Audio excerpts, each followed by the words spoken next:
Have you by any chance heard the expression shiny object syndrome? Well, it's a tendency to focus on new and trendy ideas or products, but then lose interest in them quickly. It affects even the most disciplined people, and I have to confess that those of us on YouTube are definitely guilty of it. We do indeed chase the bright, shiny new skincare and makeup products. But in our defense, I have to say that we are trying to provide information on whether a product may or may not be a good investment. However, I think we do sometimes lose sight of some of the really excellent OG favorite products which have stood the test of time. So today, let's relax, sit back, and talk about some OG favorites that really can't be beat. And I hope that you'll share some of your OG favorites in the comments section below. Welcome to all of you who are new to this channel, and a warm welcome back to those of you who are already part of this family. My name is Elise, and I'm a working professional makeup artist whose passion and mission is to share the makeup tips, techniques, and products that will serve us best now. Well, the first product has to be at the very top of my OG favorites list, and I've probably mentioned it in more YouTube videos over the past 6 years than any other product. You've probably already guessed what it is, and if you're thinking e.l.f.'s Wow Brow, you are absolutely right. This amazing $6 small dispenser is a wax gel hybrid powerhouse that holds the secret to creating brows that look fuller and naturally filled in. The hair-like fibers not only adhere to our brows, but they also add color to our brows with one of 4 different tints: taupe, neutral brown, brunette, or deep brown. There definitely are more expensive products like this on the market, but to my mind, this product is far and away the best one, and it costs the least amount of money on top of it. How could it be any better? Well, there's not one product in my makeup collection that I use more consistently than e.l.f.'s Wow Brow. And that's become even truer in the last year as my brows have become even sparser, whiter, and grayer. As you can see, I've already filled in my brows, so let's move on to the next topic. I've already applied my Makeup by Mario eye primer, and for my eyeshadow, I'll use a palette that I used in some of my very first YouTube videos. And this palette continues to be a go-to palette for me. It's a Juvia's Place Warrior 2 palette. The rich pigmented formula of these eyeshadows is amazing since it glides on so easily, and the colors range from soft and neutral to bold and dramatic. However, even the bold colors can be used beautifully as subtle accent colors, which I'll be doing in just a moment. This palette is all matte, and I love combining it with its sister Warrior palette that has some gorgeous metallics and shimmers. And you probably noticed that the pan sizes are huge. I'll start with a neutral look and then add a touch of a bold color to add just a little subtle pop. I'll start by applying the lightest color, Zazz, on the bottom right. This is not a stark white, it's more of a light cream white. And I'll take just a little bit and put it under the arch of my brow.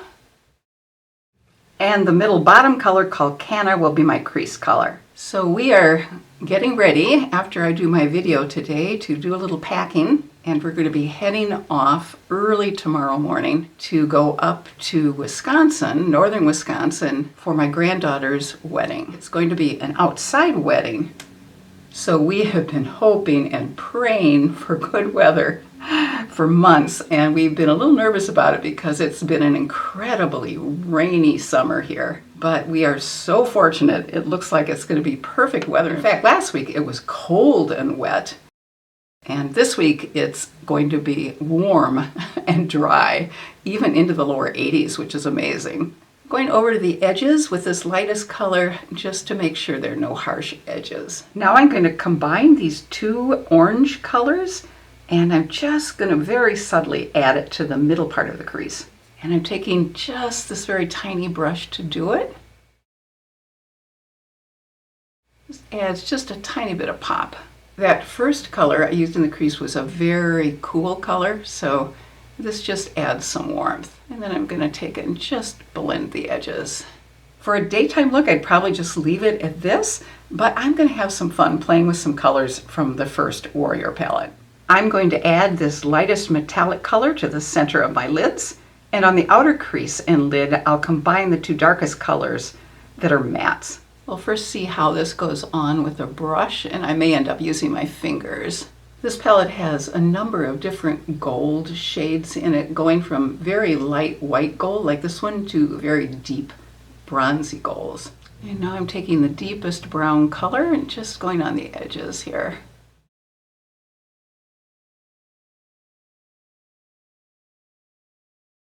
And then I'll just blend out the edges. I'm going to amp up the sparkle a little bit by using my fingers. You can see what a difference this makes.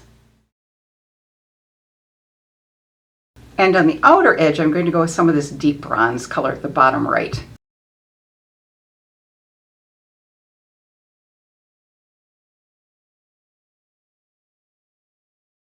Now I'm going to go ahead and add some eyeliner and mascara, and I will be right back. For my foundation today, I'm going with the OG foundation from Catrice. It's their True Skin Hydrating Foundation, which comes in 20 different shades.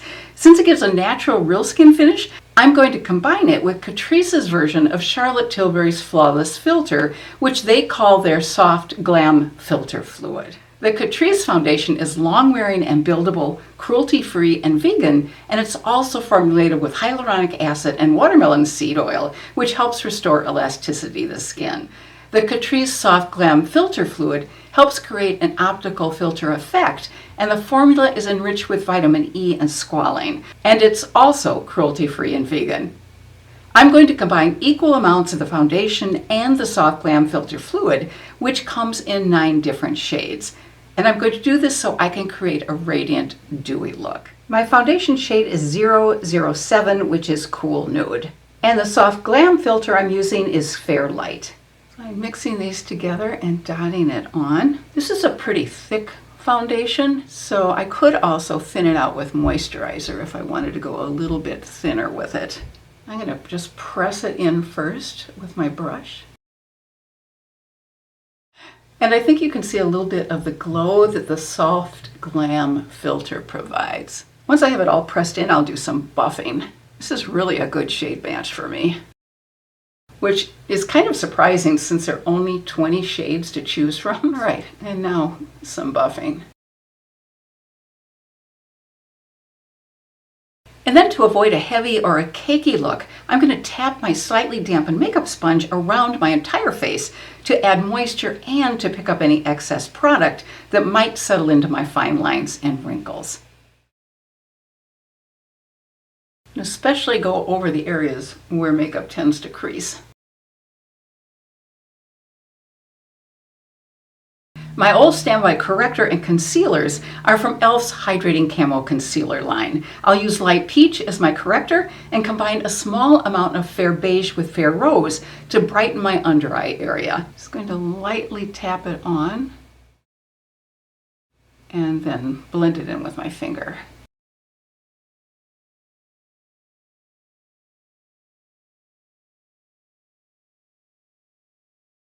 And I like to bring it down just a little bit lower. Again, just to brighten that particular area of my face. To prevent any creasing under my eye, my old standby powder is Maybelline's Banana Powder. And I'll just tap that on now. Just the tiniest amount. The last thing we want is a lot of powder that's going to add to the problem under the eyes. My 2 OG Drugstore contouring products haven't seen the light of day for quite some time, but they're both really excellent products. I have e.l.f.'s Liquid Bronzer and Contour in light, and Revolution's Ultra Creamy Bronzer in both light and medium. The e.l.f. Bronzer and Contour comes in 10 shades, and the shade Fair is probably an even better contour shade than the one I have, which is light. And that's because Fair has a cooler undertone that's better for creating the shadow effect required for a really good contour. The Revolution Ultra Creamy Bronzer comes in 2 additional shades, a dark and a deep. I'll use the e.l.f. product on one side, and I'll combine the 2 shades of the Revolution product and apply it on the other side. And then let's compare and see which we like better. Tap on the e.l.f. bronzer here, and I don't want to put it everywhere because I want to make sure that I can blend it in easily before it dries. And by the way, I'm using my Makeup by Mario F4 double-ended brush. And I need to go around the edge. Came down a little too far here. As you can see, that's a very light look, but it is pretty warm. Much more of a bronzer shade than a contour shade. Now I'll combine these two shades. I apologize for the noise in the background, but I think our townhome neighbors are running some water, doing something.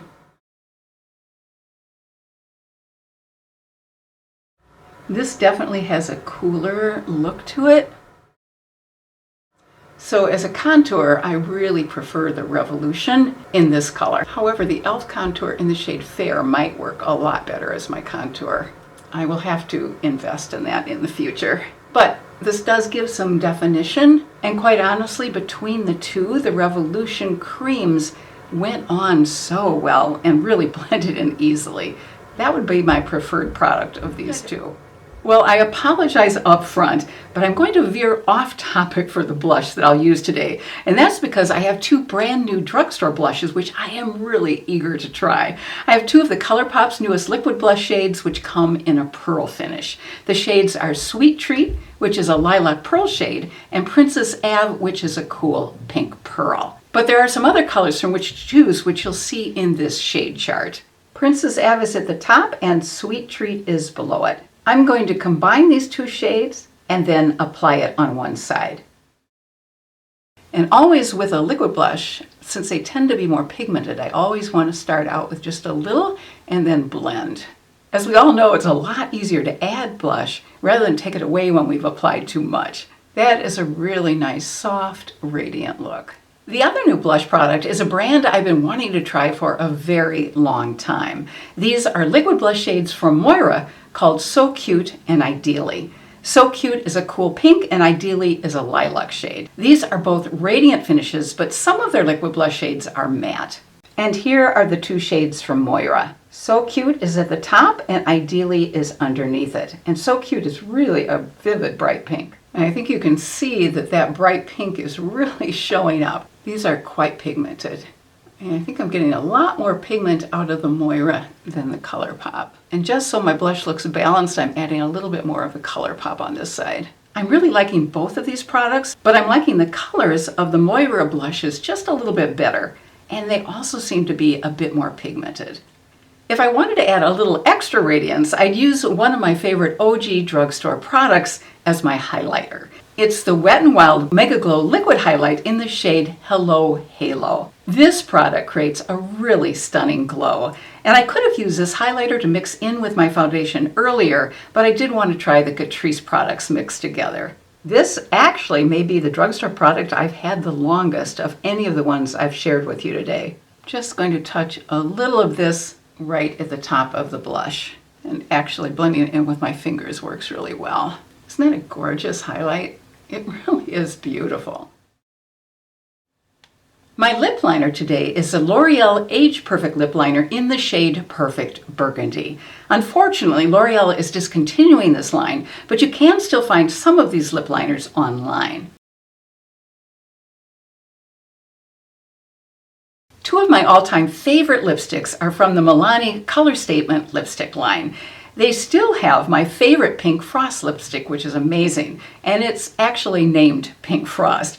But unfortunately, they no longer have the shade that I love, which is called Violet Volt. Let me swatch these two colors for you. This lipstick comes in a total of 15 different shades and costs $7.49. They also have 10 Color Statement lipsticks in a matte lipstick formula, which also costs $7.49. Here's the Pink Frost on its own, but I usually like to combine it with another color. Over the combination of these two lipsticks, I'll apply one of my favorite drugstore priced glosses. It's the Sephora brand gloss in the shade Wild, which is a clear gloss with blue-violet duochrome pearls. And here's a swatch. There are 10 shades in this line with a high shine finish and 11 shades with a shimmer finish, and each of them costs $14. So this is our final look using some wonderful OG drugstore favorites. If you're a fan of great drugstore makeup products, here's a video you might also enjoy, which I'll link in the comments section below and in the description box. And if you're all in with the whole concept of OG, I know you'd enjoy my newsletter, which is also linked below. Until next Thursday, I wish you good health and happiness and hope you have a fabulous rest of your day. Take care.